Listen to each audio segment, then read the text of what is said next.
Tickets are available through Ticketmaster.com. We are always happy to say that Don Felder is on the phone. Hey, Don. Hey, John. How's it going this morning, brother? It's going really well. How's it going with you, fella? Doing really great. We just played Nashville last night. And, just kind of opening my eyes and having my first cup of coffee, and we're on the radio. I thought you were going to be calling from L.A., so, gee, you got to sleep in. Well, listen, I want to introduce you to somebody. We do this contest every year looking for the Classic Rock Fan of the Year, and this year's winner is John McBride. He's here in the studio with us, and one of the things that he wins is the ability to ask a rock star a question.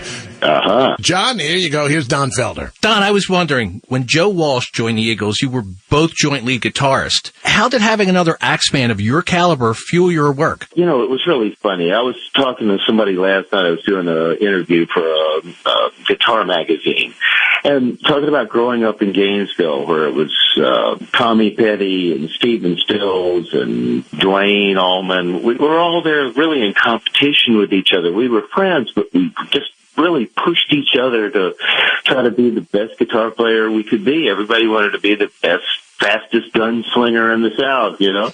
And when Joe and I worked together, it was kind of the same thing. We kind of just kept pushing each other, not in an unfriendly way, just in a very kind of, you know, how much can we do together? How great can we be? I can do this. Can you do that? Well, let's do this. We'll do double dock boxes. We'll play harmony guitars. And it was just really fun and exciting to do that. I loved it. I miss Joe, and hopefully together we'll wind up on stage again sooner than later. Now, as long as you brought up missing people, you know sooner or later I was going to get to this question.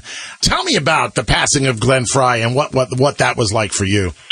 Well, it really just kind of completely caught me unexpected, off guard. You know, I knew Glenn was sick, and he had gone in the hospital to have a procedure, which he had had in the past. Right. And after the procedure, usually 3 weeks, a month, maybe 5 weeks, he would bounce back up and be out and on the road and ready to go. So I didn't think it was anything near a life-threatening condition that he was undergoing.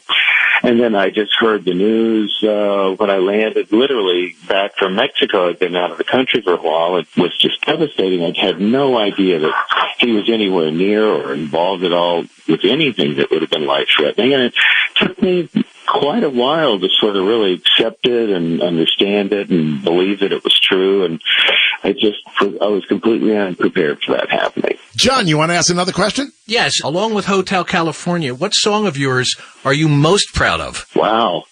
Well, there was a song I wrote that was going to go on the long run record, and it didn't really get finished. We recorded the music, and it was tentatively entitled "You're Really High, Aren't You?"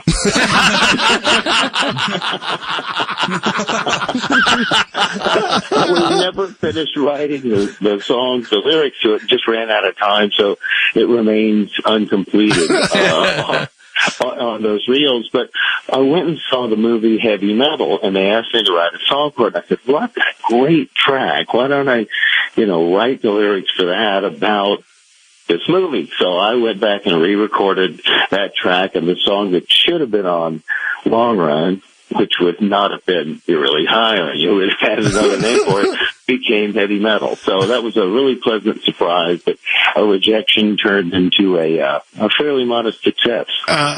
Care to say who that song was about? All of us.